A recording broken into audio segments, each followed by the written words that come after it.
नमस्कार, मैं प्राध्यापक डॉक्टर PM भुमरे, सहायक प्राध्यापक तथा हिंदी विभागाध्यक्ष शंकरनगर महाविद्यालय। विद्यार्थी मित्रों, अक्सर यह प्रश्न पूछा जाता है कि नई शिक्षा नीति क्या है। यह प्रश्न पूछा जाने वाला सवाल इस प्रकार का हमेशा आता है कि नई शिक्षा नीति अर्थात न्यू एजुकेशन पॉलिसी NEP 2020 में भारत में शिक्षा के क्षेत्र में एक बड़ा बदलाव लाने के लिए सरकार द्वारा लाई गई एक महत्वपूर्ण नीति है। इस नीति को 29 जुलाई 2020 को भारत के केंद्रीय मंत्रिमंडल द्वारा शुरू किया गया था। इस नीति को 1986 की राष्ट्रीय शिक्षा नीति से बदलने के लिए लागू किया गया है। इसका उद्देश्य शिक्षा को सभी के लिए सुलभ, गुणवत्तापूर्ण और समग्र बनाना है। इस नीति के तहत 5+3+3+4 संरचना को अपनाया गया है। तो इस शिक्षा नीति के कारण कई सारे शिक्षा क्षेत्र में बदलाव हो चुके हैं, आ रहे हैं। और यह बदलाव किस प्रकार के हैं और आने वाले बदलावों के कारण ये कौन से परिणाम शिक्षा क्षेत्र पर होने वाले हैं, आइए इस नई शिक्षा नीति को विस्तार से हम जानने की कोशिश करते हैं। आपके सामने अब ये एक नया विषय यहाँ पर लेकर उपस्थित हो, तो चलिए ये जानते हैं कि राष्ट्रीय शिक्षा नीति ये क्या है। शिक्षा प्रणाली क्यों शुरू की गई है, हम देखते हैं कि कालानुरूप बदल होते हैं और इस बदलाव के साथ साथ शिक्षा क्षेत्र में भी आमूलाग्र बदल हुए हैं। पुरानी 10+2 शिक्षा प्रणाली केवल छात्रों की स्मरण शक्ति पर केंद्रित थी। साथ ही यह केवल सैद्धांतिक ज्ञान के इर्द गिर्द घूमती थी, जिसमें व्यावहारिक शिक्षा का पूर्णतः अभाव था। परीक्षा पैटर्न भी इसी तर्ज पर बनाए गए थे। पुरानी शिक्षा प्रणाली में छात्रों का समग्र मूल्यांकन नहीं होता था, इस प्रकार भी कहा जाता है। इसलिए छात्रों में आलोचनात्मक सोच और समस्या समाधान जैसे महत्वपूर्ण कौशलों का अभाव था। उचित व्यावहारिक शिक्षा के अभाव में छात्र नौकरी के बाजार में कौशल्य की कमी को पूरा नहीं कर पाते थे। यह सीधे तौर पर भारत के समग्र विकास में बाधा बन रहा था। इन समस्याओं का समाधान और भारत की समग्र शिक्षा प्रणाली को उन्नत बनाने के लिए भारत सरकार ने 2020 में नई शिक्षा नीति NEP प्रस्तुत की। 5-3-3-4 शिक्षा प्रणाली इस पहल का एक प्रमुख घटक है। इसे न केवल पुरानी शिक्षा प्रणाली की कमियों को दूर करने के लिए, बल्कि भारतीय शिक्षा को आधुनिक रुझानों के अनुरूप लाने और भविष्य में इसकी प्रासंगिकता सुनिश्चित करने के लिए भी डिजाइन किया गया था। यह 4 चरणों में शिक्षा मॉडल भारत में उन्नत, रोमांचक और अत्यधिक आकर्षक शिक्षण वातावरण बनाने के लिए कार्य करता है। राष्ट्रीय शिक्षा नीति, यह नीति NEP 2020 की मसौदा समिति के अध्यक्ष डॉक्टर के कस्तूरीरंगन थे। इस समिति में कुल मिलाकर 9 सदस्य थे। समिति के सदस्यों के नाम निम्नता से है। इस समिति के अध्यक्ष के रूप में डॉक्टर के कस्तूरीरंगन, जो कि पूर्व इसरो प्रमुख और प्रसिद्ध वैज्ञानिक थे। इस समिति के सचिव के रूप में श्रीमती रेणु स्वरूप, शिक्षा और अनुसंधान क्षेत्र में एक अनुभवी नौकरशाह के रूप में उन्होंने अपनी भूमिका निभाई है। इस समिति के सदस्यों के रूप में professor Vasudha Kamat, professor M.K. Shridhar, doctor Manisha Priya, doctor TV Kattamani, doctor Ramshankar Kureel, doctor VS Chauhan, doctor K. Jayakumar. यह नीति 34 वर्ष पुरानी राष्ट्रीय शिक्षा नीति जो 1986 में स्थापित की गई थी, उसकी जगह लेगी।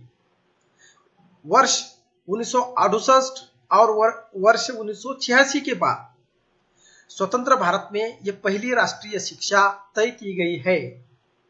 इस नीति को नेशनल एजुकेशन पॉलिसी, यह भारत की तीसरी शिक्षा नीति के रूप में पहचानी जाती है। आइए इसमें स्कूली पाठशाला लेवल, प्राइमरी लेवल से स्कूल हायर एजुकेशन तक इसमें कौन कौन से प्रावधान रखे गए हैं इसके बारे में हम चर्चा करेंगे। इसमें स्कूली शिक्षा प्रावधान के संबंध में नई शिक्षा नीति में 5-3-3-4 डिजाइन वाले शैक्षणिक संरचना का प्रस्ताव किया गया है, जो 3 से 18 वर्ष की आयु वाले बच्चों को शामिल करता है। क्रमशः 3, 8, 8, 11, 11, 14 एवं 14, 18 वर्ष के आयु समूहों से सुमेलित है। इस नई शिक्षा नीति में 5 वर्ष की फाउंडेशनल स्टेज अर्थात 3 साल का प्री प्राइमरी स्कूल और ग्रेड 1 और 2 इसमें शामिल है। 3 वर्ष का प्रारंभिक चरण प्रिपरेटरी स्टेज, 3 वर्ष का मध्य या उच्च प्राथमिक चरण ग्रेड 6, 7, 8 और 4 वर्ष का उच्च या माध्यमिक चरण ग्रेड 9, 10, 11, 12 इसमें शामिल है। एनईपी 2020 के तहत बुनियादी साक्षरता और संख्यात्मक राष्ट्रीय मिशन की स्थापना का प्रस्ताव इसमें किया गया है और इसके जो प्रस्ताव है 2025 तक कक्षा 3 स्तर तक के बच्चों के लिए आधारभूत मानकर सुनिश्चित किया जाएगा। इसमें जो पाठ्यक्रम और मूल्यांकन के संबंध में जो सुधार बताए गए हैं वह निम्नता से है। इस नीति में प्रस्तावित सुधारों के अनुसार कला और विज्ञान, व्यावसायिक तथा शैक्षणिक विषयों एवं पाठ्यक्रम व पाठ्येतर गतिविधियों के बीच बहुत अधिक अंतर नहीं होगा।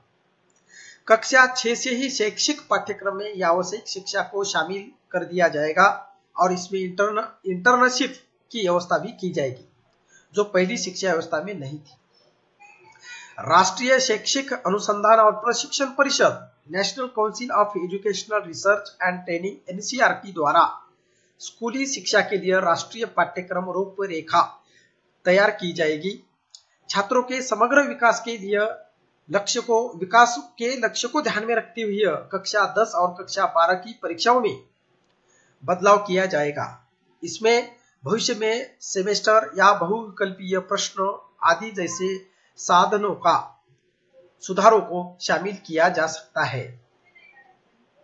छात्रों की प्रगति के मूल्यांकन के लिए मानक निर्धारक निकाय के रूप में परख नामक एक नए राष्ट्रीय आकलन केंद्र अर्थात नेशनल असेसमेंट सेंटर की स्थापना की जाएगी। छात्रों की प्रगति के लिए मूल्यांकन तथा छात्रों को अपने भविष्य से जुड़े निर्णय लेने में सहायता प्रदान करने के लिए कृत्रिम बुद्धिमत्ता अर्थात आर्टिफिशियल इंटेलिजेंस AI आधारित सॉफ्टवेयर का प्रयोग करने पर जोर दिया जाएगा। इतना ही नहीं, इस स्कूली शिक्षा में और भी मुख्य रूप से कुछ बदलाव यहाँ पर देखे जाते हैं, जिसमें पढ़ाई की रूपरेखा 5+3+3+4 के आधार पर तैयार की जाएगी। इसमें अंतिम 4 वर्ष 9वीं से 12वीं शामिल है। पहले यह 10 और 2 का था। पहली से 5वीं तक जहां तक संभव हो मातृभाषा का इस्तेमाल शिक्षण के माध्यम के रूप में किया जाए। जहां घर और स्कूल की भाषा अलग अलग है वहां 2 भाषाओं के इस्तेमाल का सुझाव दिया गया है। इससे तमिलनाडु के बच्चों को हिंदी भाषा पढ़ना कंपलसरी नहीं होगा। 3 भाषा फॉर्मूला में संस्कृत पर ध्यान दिया जाएगा। पहली व दूसरी कक्षा में भाषा व गणित पर जोर दिया जाएगा। चौथी व 5वीं के बच्चों के लेखन कौशल्य राइटिंग स्किल्स पर ध्यान दिया जाएगा। लोक विद्या कक्षा 6 के बाद से ही वोकेशनल को जोड़ा जाएगा ताकि बच्चे अपने ज्ञान से पैसा कमाना सीख सके। व्यावहारिक ज्ञान को केंद्रित किया जाएगा। छात्रों के लिए कला और विज्ञान के बीच कठिनाई अलगाव नहीं होगा। कस्तूरबा गांधी बालिका विद्यालय को बढ़ाकर 12वीं तक करने का सुझाव किया गया है। देखिए, इस नई शिक्षा में हम देखते हैं कि इस प्रकार का बदलाव हुआ है। इसमें पहला स्टेज, इसमें कक्षा, विद्यार्थी की उम्र और समय। इसमें पहला जो स्टेज है छात्र का फाउंडेशन स्टेज, इसमें कक्षा आती है नर्सरी, LKG, UKG, पहली और दूसरी कक्षा। और इस स्टेज में विद्यार्थी की उम्र 3 से 8 वर्ष तक के उम्र निश्चित की गई है और इसका समय 5 साल का है। उसके बाद आता है प्रीपरेटरी स्टेज, इसमें तीसरी से 5वीं तक कक्षा का समायोजन किया गया है और यह उम्र है 8 से 11 वर्ष तक के विद्यार्थी की उम्र इसमें आती है और इसका जो समय है वह है 3 साल तक का। उसके बाद आता है मिडिल स्टेज, यह 6ठी से 8वीं तक की कक्षा के लिए मिडिल स्टेज इस प्रकार का नाम दिया गया है और इसकी जो उम्र है छात्रों की इस मिडिल स्टेज में 11 से 14 वर्ष तक के विद्यार्थी इसमें आएंगे और इस स्टेज की उम्र है कालावधि है 3 साल का। उसके बाद आता है स्टेज चौथा सेकेंडरी स्टेज, इसमें 9वीं से 12वीं तक ये इस प्रकार की कक्षा रहेगी और इसमें विद्यार्थी की उम्र रहेगी 14 से 18 वर्ष तक की विद्यार्थी और इसका जो समय है यह है 4 साल का। तो इस प्रकार हम देखते हैं कि यह नई शिक्षा में इस प्रकार का ये स्टेज कक्षा विद्यार्थी की उम्र इस प्रकार की तय की गई है। इसके बाद हम देखते हैं कि अब सबसे ज्यादा प्रभावित जो हुआ है उच्च शिक्षा क्षेत्र हुआ है। तो उच्च शिक्षा के क्षेत्र में कौन से क्रांतिकारी बदलाव जो आए हैं उसके बारे में हम चर्चा करेंगे। इसमें हम देखते हैं कि एनईपी 2020 के तहत उच्च शिक्षण संस्थानों में सकल नामांकन अनुपात अर्थात ग्रॉस एनरोलमेंट रेटियो को 26% 3% वर्ष 2018 से बढ़ाकर 50% तक करने का लक्ष्य रखा गया है और इसके साथ ही देश के उच्च शिक्षण संस्थानों में 3.5 करोड़ नई सीटों को जोड़ा जाएगा। एनईपी 2020 के तहत स्नातक पाठ्यक्रम में मल्टीपल एंट्री एंड एग्जिट व्यवस्था को अपनाया गया है। ये बहुत बड़ा शिक्षा के क्षेत्र में क्रांतिकारी बदलाव हुआ है। इसके बाद हम देखते हैं कि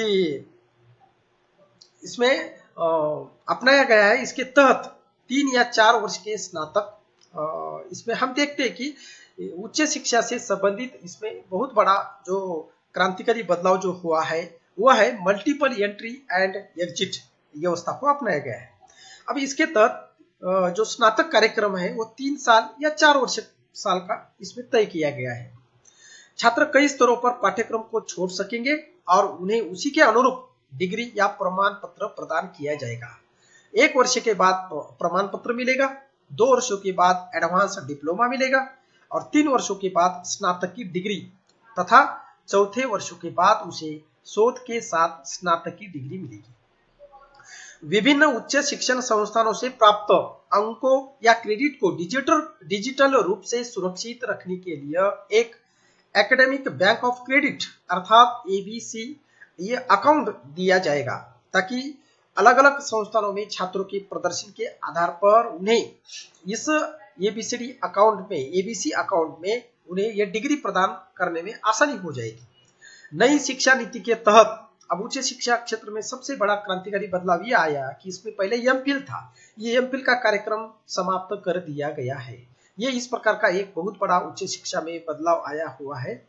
हम देखते हैं कि उसमें उच्च शिक्षा में सरकार या समिति के सामने हायर एजुकेशन के समिति के सामने सबसे ज्यादा उन्होंने इस पर बात जोर दिया है कि गुणवत्तापूर्ण उच्च शिक्षा ये उनका उद्देश्य है और इसमें चिंतनशील बहुमुखी प्रतिभा वाले रचनात्मक व्यक्तियों का विकास करना है, ये इसका प्रमुख उद्देश्य है।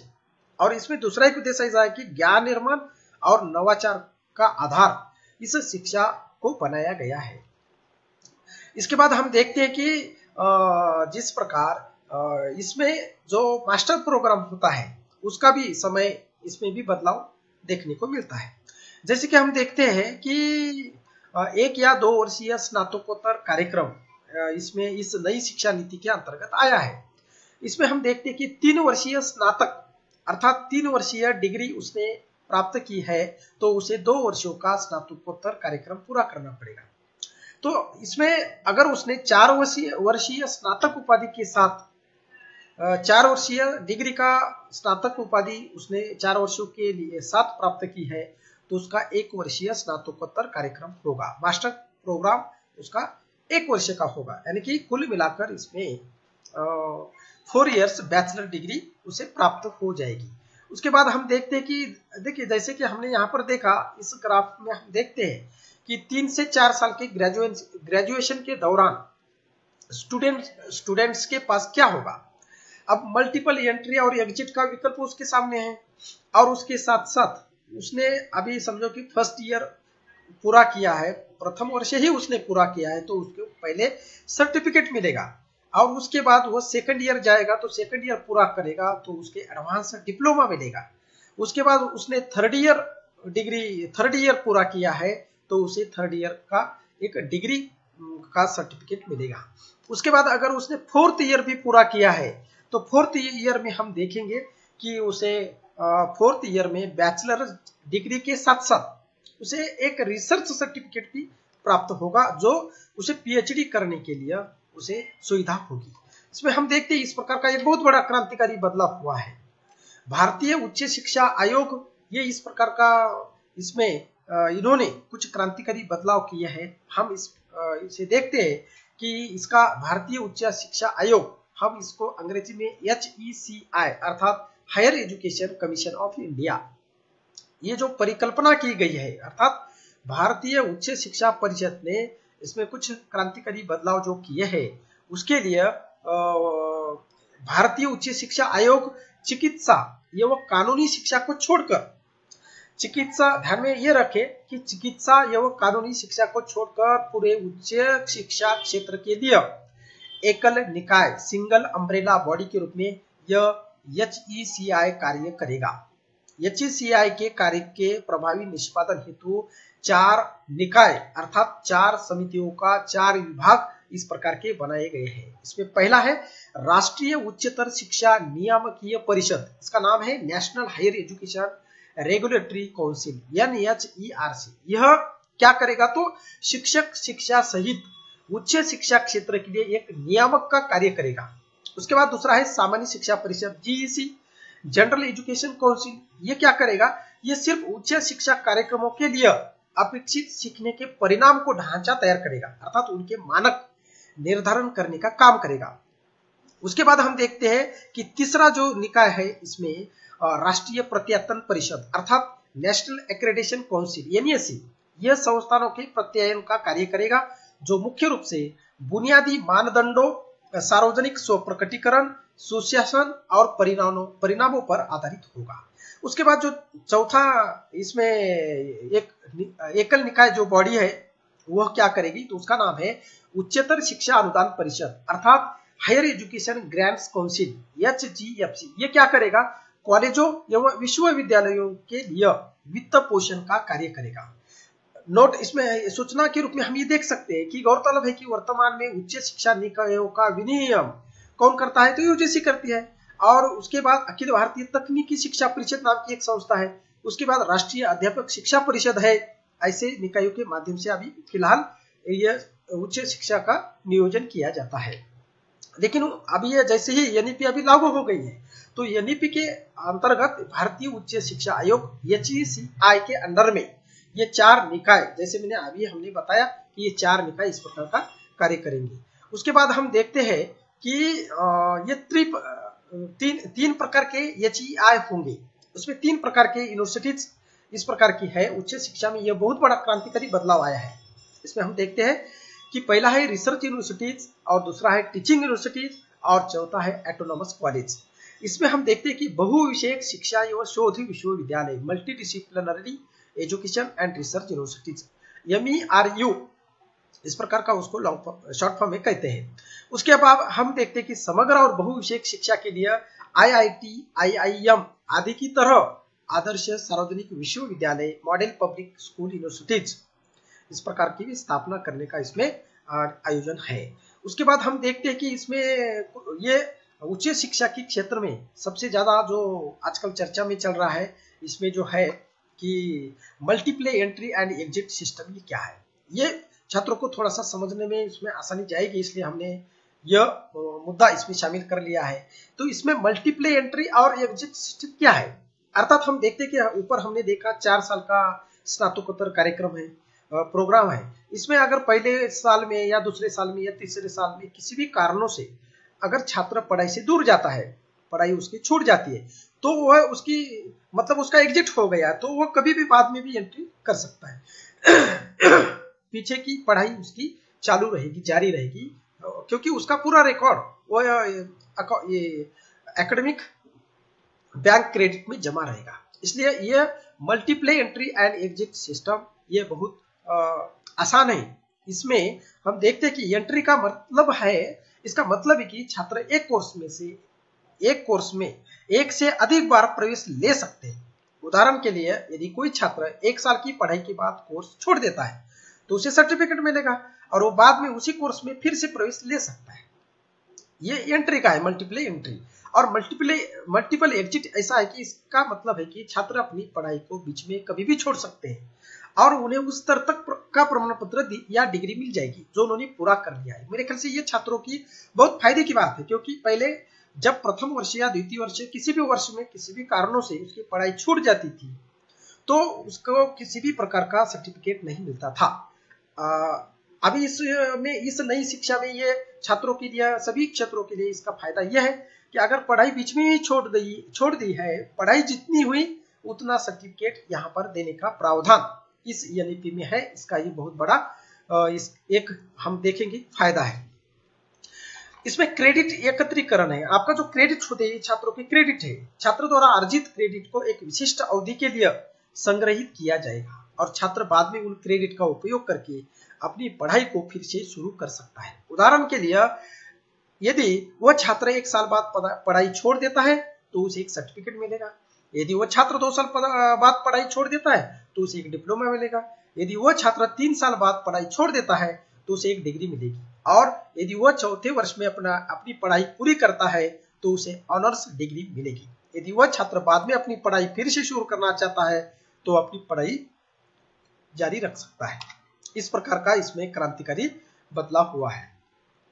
अब नई तकनीकी शिक्षा में इस एनईपी में हम देखते हैं कि कुछ तकनीकी शिक्षा पर ज्यादा जोर दिया गया है। एनईपी 2020 के उद्देश्यों में छात्रों को भविष्य में तकनीकी चुनौतियों के लिए तैयार करना और उन्हें आधुनिक तकनीकों से तैयार करना भी है।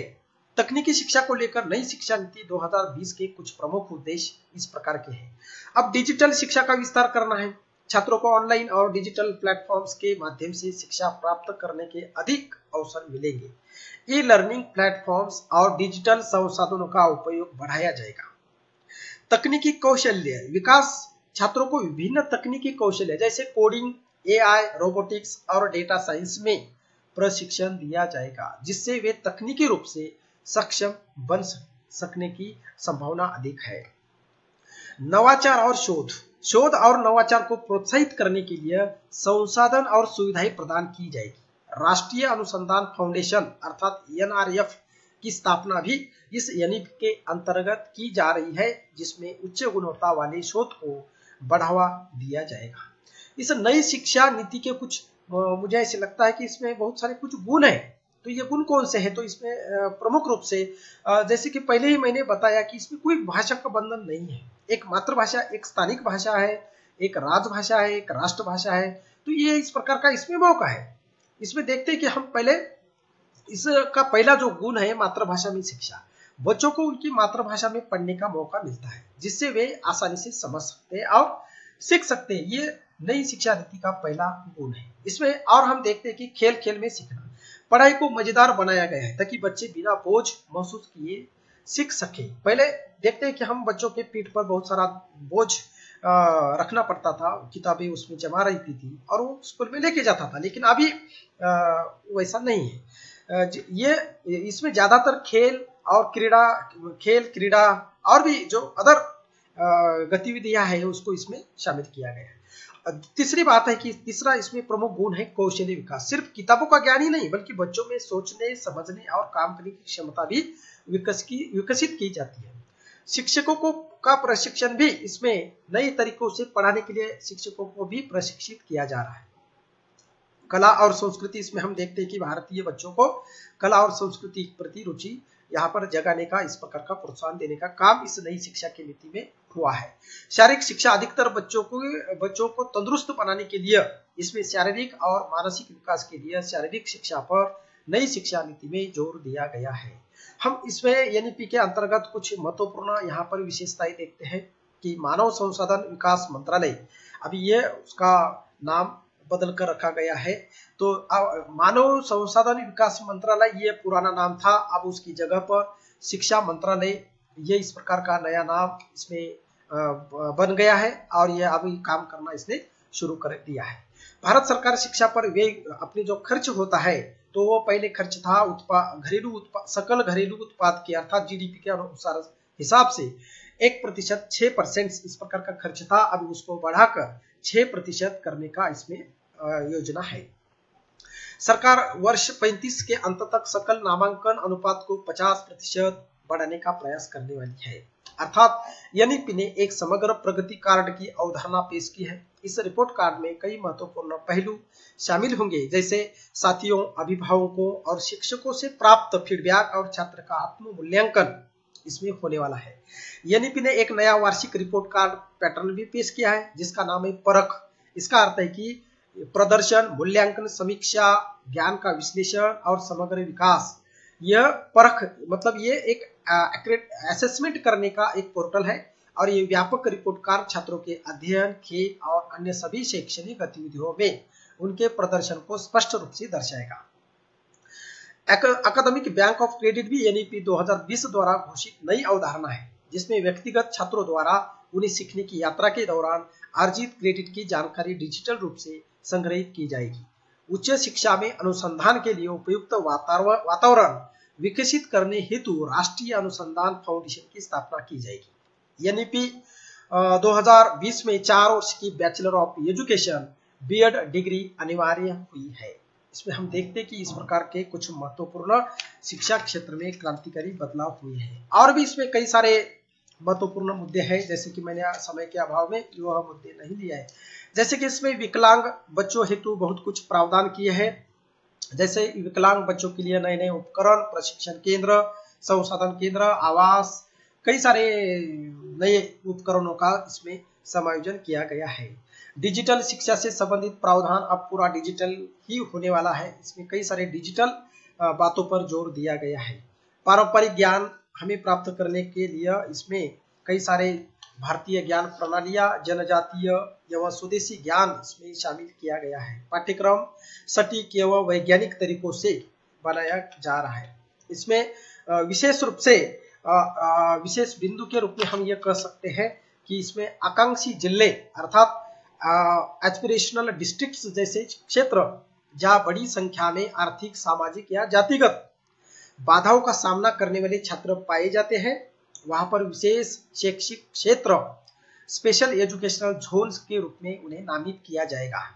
देश में क्षमता निर्माण हेतु केंद्र सभी लड़कियों और ट्रांसजेंडर छात्रों को समान गुणवत्ता प्रदान करने की दिशा में एक जेंडर इंक्लूजन फंड की स्थापना इसमें करने का प्रावधान भी रखा गया है। इसमें और भी कई सारी बातें हैं कि हम देखते कि उच्च शिक्षा क्षेत्र में कई सारे बदलाव इसमें आए हुए हैं।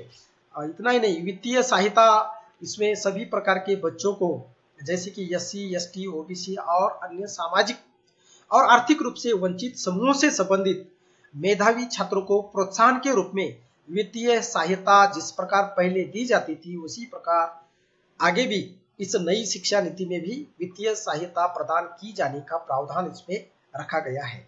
और इसमें राज्यों का सहयोग और कई सारे इसमें हम देखते हैं कि कुछ दोष भी शिक्षा में पाए जाएंगे। आगे चलकर यह शिक्षा हमारे देश को एक नई प्रगति पर, उन्नति के नए क्षेत्रों में लेकर जाने का इसमें एक सुनहरा अवसर देखने को मिलता है। इसी आशा के साथ नई शिक्षा नीति में अब देखते हैं हम कि कुछ ही सालों में इसमें कई सारे क्रांतिकारी बदलाव आने वाले हैं। नमस्कार, आपने वीडियो सुना, ध्यान से सुना, धन्यवाद।